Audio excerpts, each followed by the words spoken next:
Hey folks, Kilt-Man here, Kilt-Man at your services. How are you all? Are you doing very, very well? I hope you've all recovered from the huge mammoth video I did for Mad Max 2. Because that was a video discussing one of my favourite movies of all time, and the video itself lasted a good 15 minutes longer than the movie in question. And I still missed some stuff out, which is why we're here right now. But before I get on to that though, you would have seen me wearing all this garb yesterday, and I had the little streaks in my hair and all that kind of stuff. And I said to you that I was going to go out and oot and about certain pubs and clubs in the vicinity, and I did do. Bedecked in the full Mad Max gear. What the jacket? There's the actual Mel Gibson shoulder plate from Mad Max 2 and 3. It's a much bigger redesigned one in Fury Road. Anyway, we'll come on to all that kind of stuff when I discuss Fury Road in depth in the days to come. But I said to you, like, I was going to go out wearing all the gear, and I did. I went out and you know, I do cosplay, and I've been sighted wearing you know, bipedal trousers, you know, things that cover your legs, i.e. not a kilt, many times. But only when I've been doing a character. I've actually been like Snake Plissken with the Siberian camo pants on, or I've been doing other characters that happen to wear pants. So I don't normally ever go out. Well, I never go out without a kilt, never, except when I'm doing one of these characters. And so last night I was out ooting about, drinky poos after doing that mammoth video, and I was totally in Mad Max mode. I still am, as you can see. And the weird thing was, nobody was going like, Jesus Christ, you know, you've only got one sleeve on your jacket. What's all this about? You know, it does stand out a mile. It does. You know, wearing all leathers and boots, and the boots that I was wearing were sort of Mad Max Beyond Thunderdome. I had the bosun's whistle, where he keeps it strapped into the little strap on his boot to outwit Blaster. You know, the blaster part of Master Blaster from Mad Max Beyond Thunderdome. That bosun's whistle, and I've got that whistle, and it was in my boot. So I was out and about, and but every single person that saw me was going like, "Oh, too cold for a kilt, eh, Kilt-Man?"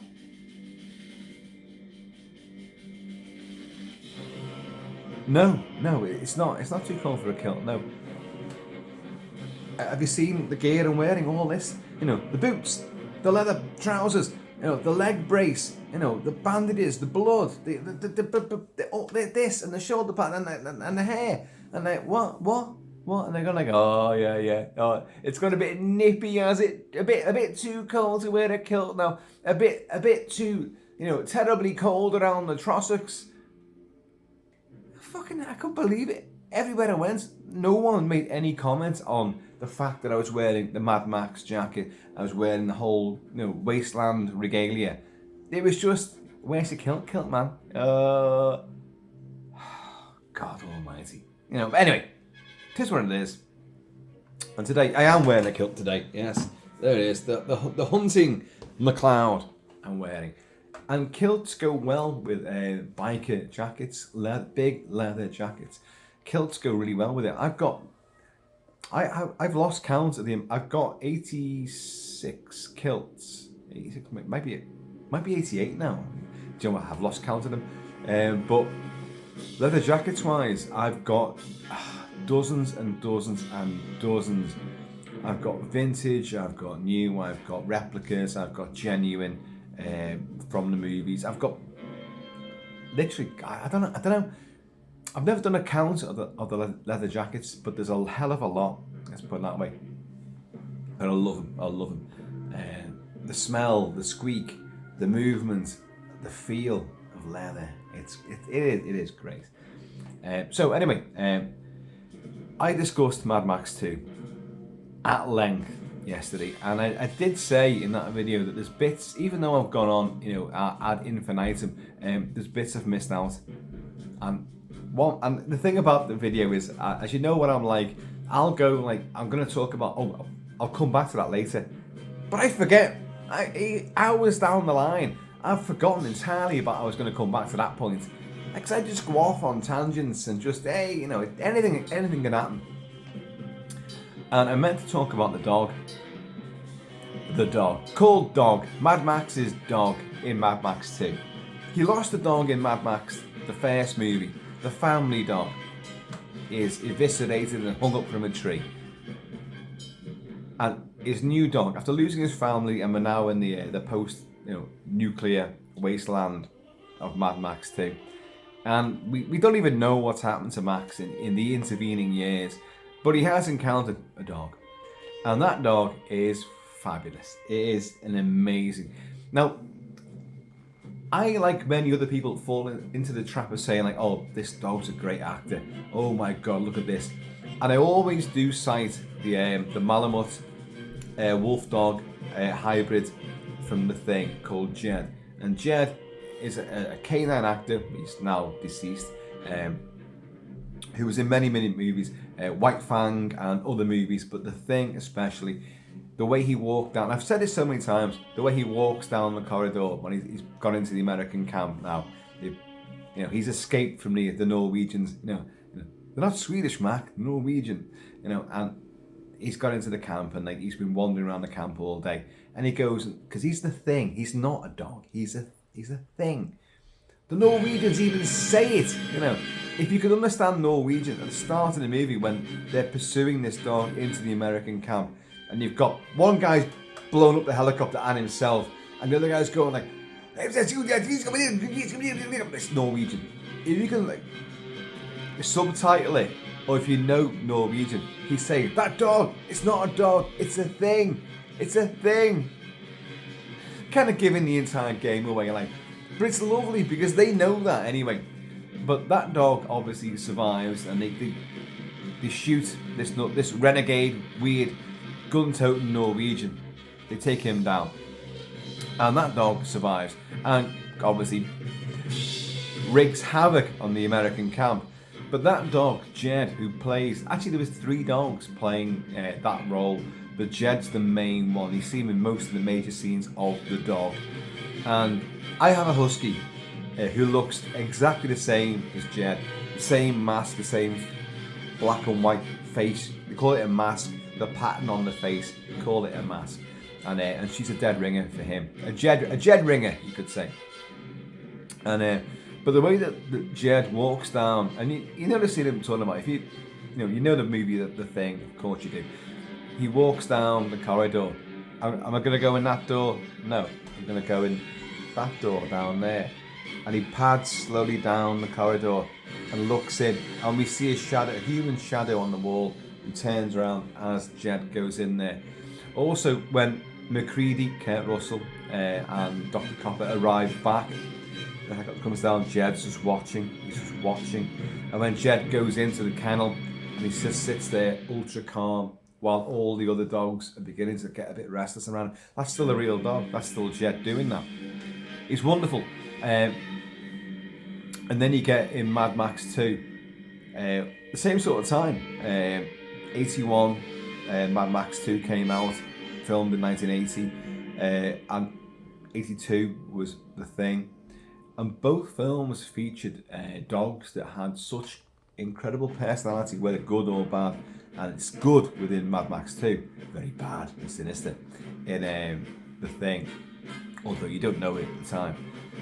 But the dogs are exceptionally well trained, and I'm guilty of this. I've said so many times that these dogs are such great actors. They're not actors at all. They're reactors. What they do is, you've got somebody who you can't see in the frame, who's off camera, who's got a treat or reward, is giving hand signals or directions. The dog's following them.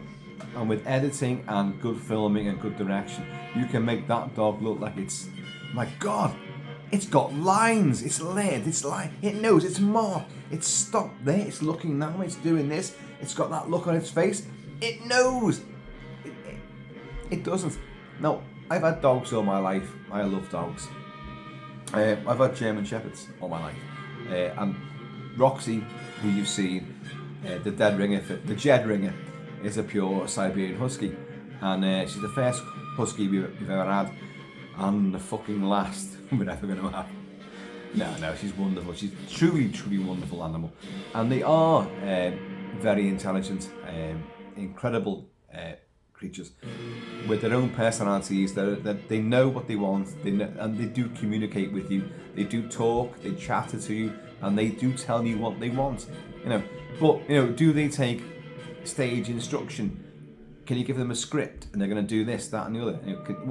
You're meant to walk down here, look at this guy. You're meant to stare at this fella, and or you're meant to attack this guy.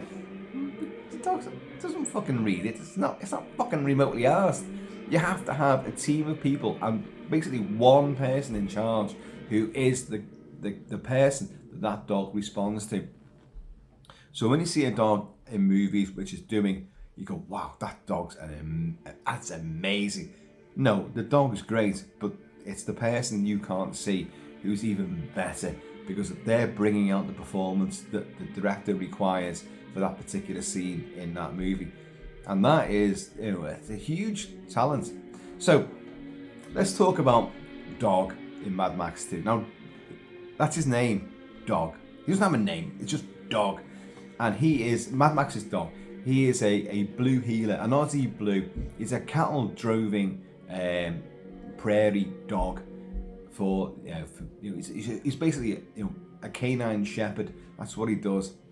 So George Miller, who directed Mad Max 2, Mad Max Beyond Thunderdome, and Mad Max Fury Road, and the impending new one, which is about Furiosa. I really hope he pulls something out the bag there, because I'm not seeing anything Mad Max related in this movie. But in George Miller, I do trust.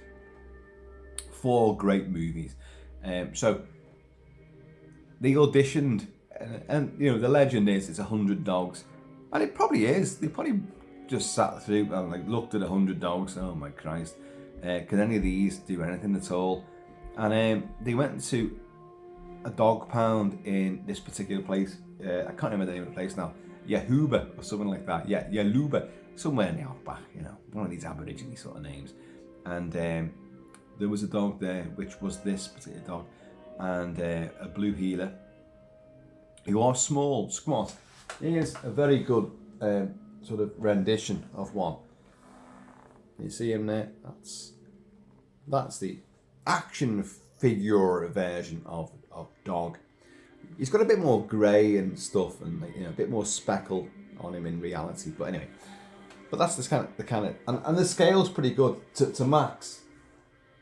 To Max as a human, although Max is massively out of scale because he's got huge pumped up Arnold Schwarzenegger biceps and a little tiny head, if you look, but a huge pumped up body. But the actual size and scale is pretty much correct. They're not big dogs, they're classed as a medium sized dog. So my German Shepherds would tower above these. My Husky would also tower above these. But they have that same profile as with a wolf, a German Shepherd, and a Husky. The ears are erect, and that same sort of snout. They have the same sort of look, that head and muzzle and face of a wolf. So that's why I love them. So they found this dog anyway, and George Miller is fond of saying we'd auditioned so many dogs, and none of them could do it.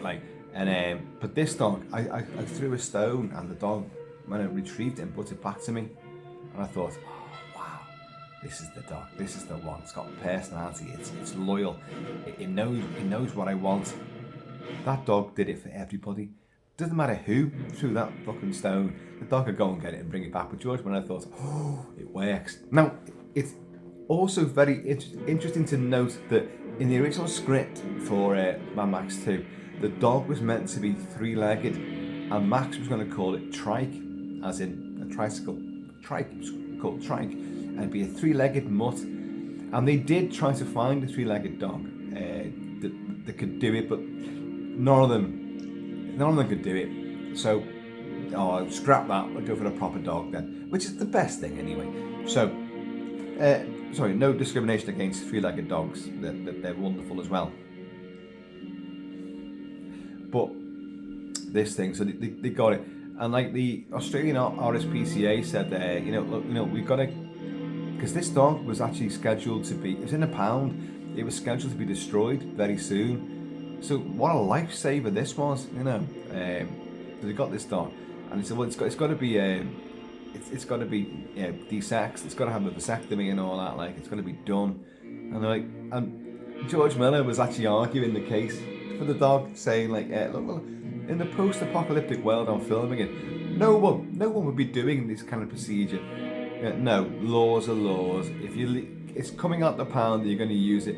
It's going to give a vasectomy. It's going to get done. So there you go. So it was done, controversially, some would say, but anyway, it was done. And there he is. There's the real one there, in that famous, absolutely iconic shot of Max and the dog. And so the dog was brought on board. Now, the dog in the movie is meant to have a certain amount of animosity towards Bruce Spence, the gyro captain, who is, as we discussed in the previous video, Bruce Spence, as the gyro captain, is Max's sort of bonded blood brother.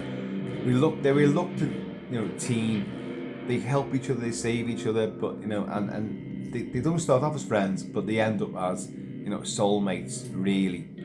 Although Max will do his own thing, like. But and the dog is Max's companion. The dog is meant to hate, the gyro captain and go for him. But the dog absolutely totally fell in love with Bruce Spence, and no matter what they did, they could not make this dog be aggressive towards him.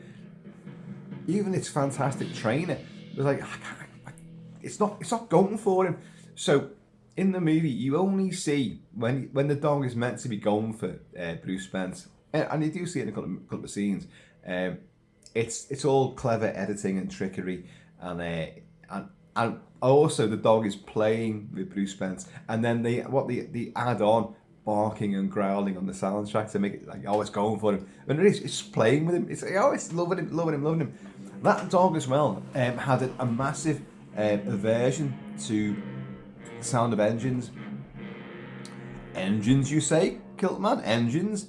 In Mad Max 2, can you imagine how many engines are revving, how many motorcycles are gunning, how much, high-octane machinery is chunnering away, and the dog did not like any of that. In fact, the dog would soil itself. It would shit itself, basically, when it heard engines. Well, that's not a good thing. You've got your prize dog there who's going to be a great character in this movie, and it shits itself every time someone guns an engine. Shit. That's not going to work, is it? So what did he do? And they did the most old school thing of all. We'll dub on the sound of the engine. No. They put cotton wool in its ears. Cotton wool. And the dog was fine from that point onwards. And the dog does appear to act amazingly. Now, in the opening chase, where you've had the opening montage and the titles of Mad Max 2, and then we cut straight into Max being pursued by marauders, including Wes, the great Wes, Vernon Wells as Wes, with his mohawk and his bare bum cheeks and all that, and his little bum chum riding behind him. Dude, I fucking love the whole thing, like, as you know. And so Max in his V8 Interceptor, black on black Interceptor, he's running out of fuel. So alarm goes on, beep, beep, beep, and the dog realizes, and the dog seems to react to it like, shit, like, right, okay, right. So it gets in the back of his car. His car is like, the V8 on the inside of it, it's like a fucking cave. There's just like Hessian and Fair and bits of, just crap in there. It's cannibalized the whole place. Like, there's a little a gunnery seat on the inside, stuck on the inside of the passenger side door, and the dog scarpers into the back like that and sits there. But it's got such a great face on it. It's very. In the film, it seems to be hyper aware of everything that's going on around it. Like, right, I'm with him, I'm with Max, right, we're in the car, right, run out of fuel, shit, there's bad guys behind us, I'm gonna get in the back, and I'll be here, and I'll be waiting. As we see later on, he does do, surprise, Springer ambush attacks out of the back of the car when no one knows he's there. And he's sitting there almost prepared for this. And in a great little moment as well, like, because Max realizes, shit, I've got to slow down now, because I'm running out of fuel. So I've got to slow down, which of course enables Wes and another biker to come up, and they both fire, and Wes gets an arrow, crossbow bolt into his friggin' bicep. But before that, like, the dog goes into the back of the car, and it's sitting there, and we cut to a shot of one of the speeding marauders behind Max, and he cuts down looks like a wooden signpost on the side, but it probably isn't wooden. But anyway, it's a signpost on the side of the highway. Cuts that down, and George Miller edits the film so well that when you hear that, the dog goes, hears that, and realizes, and like, right, they're coming up, and ready. And it looks amazing. It's brilliantly well done. So you've got that. But Max wins the day in that sequence anyway, so we know all that. And then when they get out, and Max is trying to get all the gasoline from the tankard and the crashed dune buggies and all that, but the dog finds there's a kangaroo or something, there's a roo, stretched out on the bitumen, and he's like, he's finding some scran there, so he's digging in, which is great. And also, Wes does his howl down the highway, and Max pulls out. Where is it now? Oh, there it is. There's a shotgun there. Max pulls out his shotgun, and the dog comes with him, and then Wes just takes off. But Max, in the iconic shot, which you can see on the back of the album here, Max and the dog walking back down the highway again. A great shot. I was out this afternoon as well. Not just last night, but I was out this afternoon with the dog and in this jacket. And I did think, I've got to try to reenact that shot with the dog. So I need someone to take that picture of me and the dog, and me and the leathers, and Roxy, the husky of the Wasteland, beside me. And I'll do it. I will do that at some point. I'll work it out. But you can see the camaraderie and the bond between Max and this dog. Now, I don't know how well that dog bonded with Mel Gibson, but I assume that it did pretty well, because there's in a lot of scenes together. When Max goes into the compound, the Gucci Arabs, their compound, that dog stays beside him. And anyone comes near, he's going for them. Don't you fucking mess with me or my master. I don't think the dog even sees Max as his master. We're pack mates. We are brothers. You look after me, I look after you. And I love that. I've got that same bond. I don't want to be in charge of a dog. Although, law makes it that I've got to be on leads and you've got to look after them and all that. But in the wild, me and that dog, me and Roxy and all the dogs I've had before, would be just pack mates. We work together. Like the film A Boy and His Dog. Remember that? Yeah. Cannibals. Yeah. Dog, go fetch me woman. Then when I've done what I want with her, you can eat it. That's the deal. That's the deal. But no. But so many other scenes. Obviously with Bruce Spence as the gyro captain. As I say, the dog actually loved Bruce Spence, adored him, so didn't want to go for him at all. And there's many scenes where the dog is meant to be aggressive towards him. It attacks him. The snakes, when Max stumbles upon the gyrocopter, and he's trying what's this? And there's a snake there. Whoosh, grabs the snake, and Bruce Spence, the gyro captain, comes out of the ground with a crossbow. Ooh, and he's twitchy, and he's like, oh, you crafty little man, you, and all that kind of stuff. And the dog comes out from the black on black and leaps on to him. Again, it's all editing, because the dog just fucking loved Bruce Spence, and they got like a house on fire, but it's going for him. And then of course Max trusses up Bruce Spence in the V8 and drives off like, and Bruce Spence, it's like he's all gagged inside and his arms up like that, but the dog has got like a wire around the trigger of the gun. So the gun's like that in the front. It's like, Bruce Spencer's like, oh, like that. And the dog is in control of the trigger. If he pulls, it's going to blow his head off. Like, and in that great shot, you see a jackrabbit on the side. And like, you see Bruce Spence sees it. And he sees rabbit and he looks at the dog and the dog goes, jackrabbit, lovely, lovely. And he's like, and like this gun's there. If that dog let go of that, boom, his head's blown off. And in one of those rare moments where Mel Gibson actually smiles in Mad Max 2, he just sort of goes like, he sees what's happening and just smirks to himself like he trusts implicitly in that dog. Let's see if I can put that back without knocking the figures over. Not bad, Kilt-Man, not bad. Oh, cheers, y'all.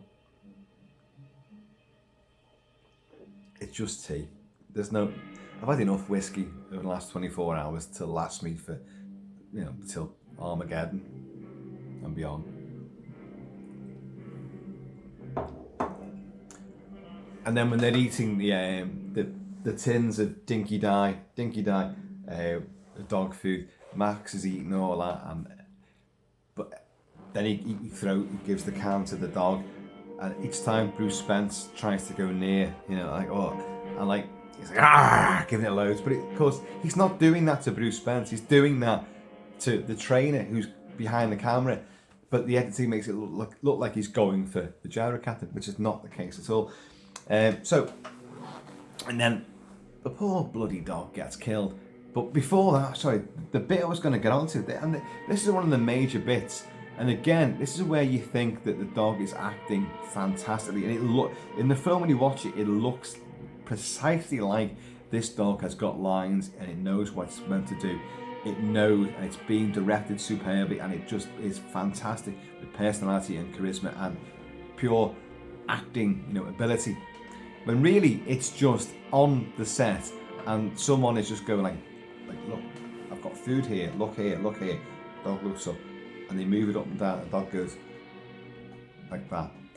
The scene in question is the night time when Max is deciding to leave, and the Lord Humongous, Kjell Nielsen, the big bodybuilder with the big stainless steel hockey mask on,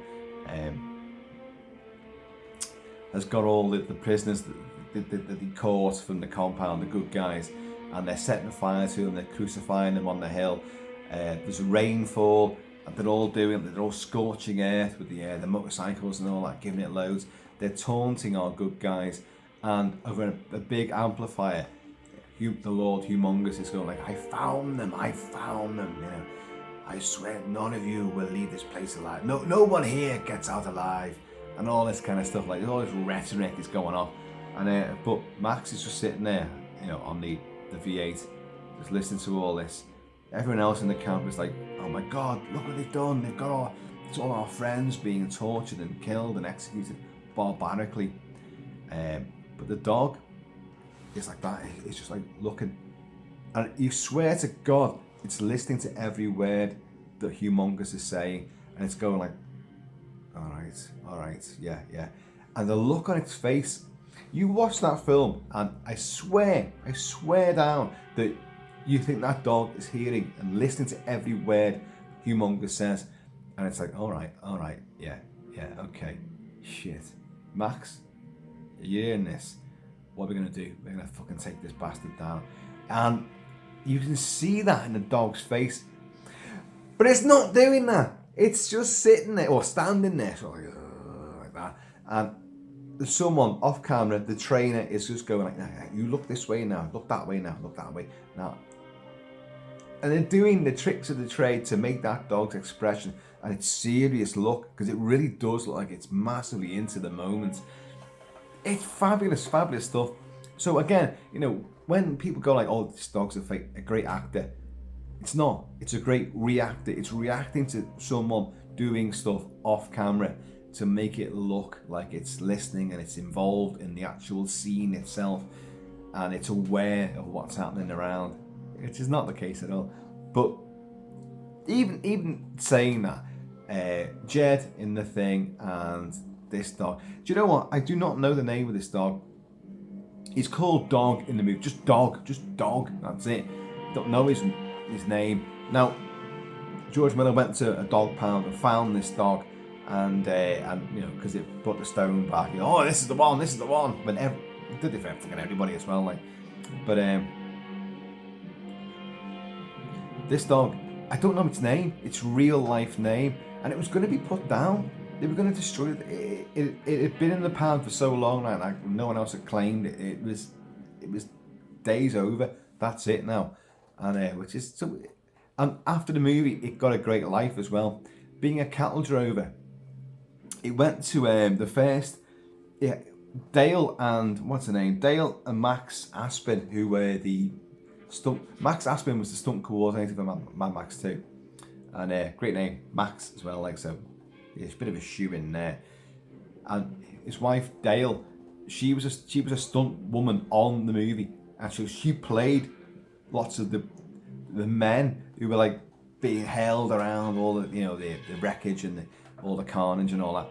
So she was there, and they took this dog on, and so it lived with them for a few years, and it never lost its aptitude for what its job was, being a cattle drover. So it would round up all the animals on their farmstead, eat all their chickens as well. But all the other pets they had and other animals, it would just constantly do this. And in the end, it did pass on to another stuntman whose name is the great. I've written down here. His name's Jerry Guzlar. That's a good Aussie name, Guzlar. Yeah. Jerry Guzlar, and he took the dog on until the end of its days. And the dog remained just as energetic and loyal, crazy, and yet brilliantly workaholic and reliable. So the dog had a great life, and without a doubt, one of the huge elements of Mad Max 2 is that Max and his dog, one man and his dog in the Wasteland, in the Armageddon, fighting against all the odds. Someone made a fan film about this as well, about the dog's backstory. So check that out when you get a chance. And I'm sure in the video game of Mad Max, which my son loved and revered for a good couple of years, and then he massively moved on to other stuff like. But and I couldn't play it. I can't play video games, but I did sit and watch him play this, and it was good. It was a good game, like, and it was all based around. Well, Fury Road was coming out, so they were doing a big Mad Max, multi-level, huge world, sort of platform game. So and the dog is in that as well, and it finds stuff for Max, and it helps him in various attacks and stuff, and really earns his bonios, earns his post apocalyptic bonios, and it's great stuff. Like, so just trying to think of any other dogs in movies. There's many dog movies, of course there is. But for me, it's Jed in The Thing, and it's Dog in Mad Max 2 that really cement canines in cinema for me. I don't know, God, there's Lassie, there's fucking Beethoven, there's Cujo, there's a million and one other dogs in movies. I mean, some of the Rottweilers in The Omen are incredible, really incredible. And yet, I have discussed this actually. They wanted German Shepherds for The Omen, and they couldn't get them for various reasons, and so they used Rottweilers. And the Rottweilers, as iconic as they became for that movie, for demonic stuff, like when they're going for like David Warner and Gregory Peck, they were so lovable and playful. They didn't want to hurt anyone. So it's all editing and cinematic verve and trickery and great directorial sort of resolve, and I don't know, finding ways around things to make it look like these dogs are going for people. And it does work. You know, you're terrified of some of these frigging things. Like, look at the film The Grey with the wolves and that. Like, okay, you've got some CGI wolves and you've got some animatronic ones, but you've got a lot of real wolves there as well who are running alongside the cast, and very intimidating they are too. And I love wolves, and I despise the reputation that was born out of wolves by ridiculous, stupid people in the early Dark Ages and the medieval age. You know, wolves are very, very shy creatures, but they look spectacular, and they're great horror movies.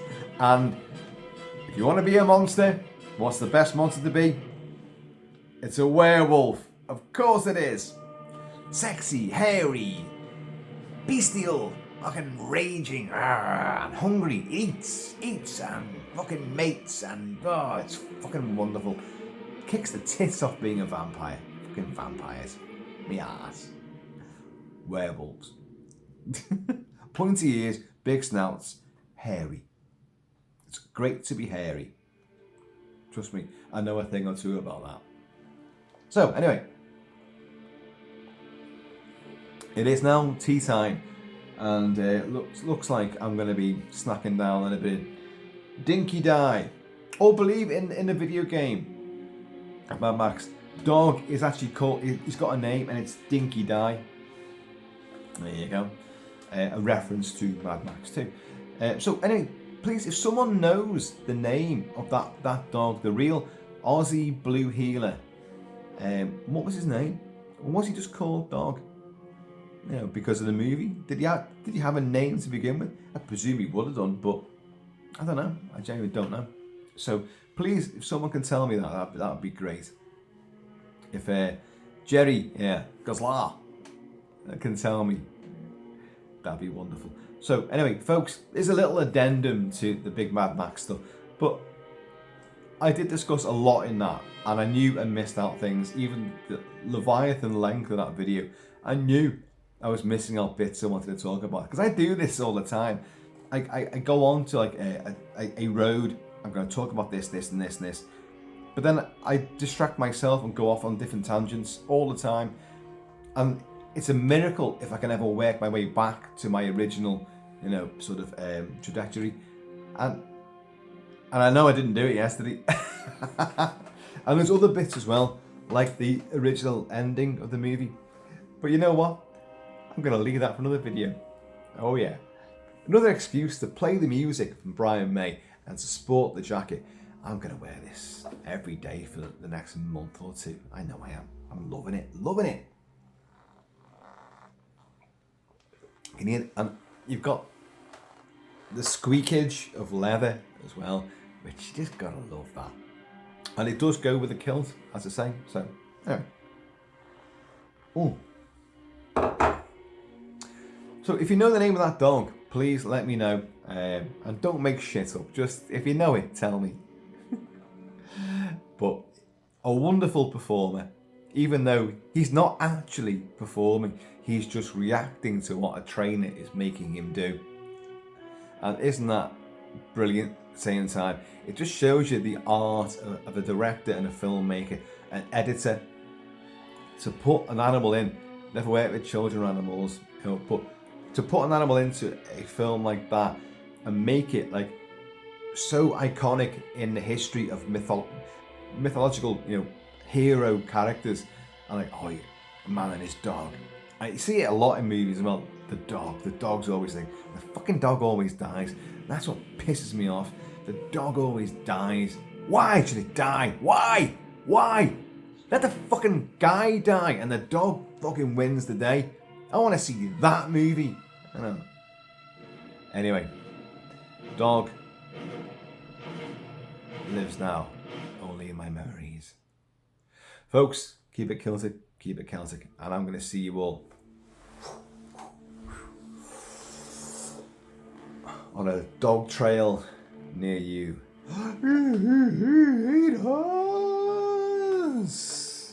Dogs. They're a fucking pain in the ass, to be honest with you.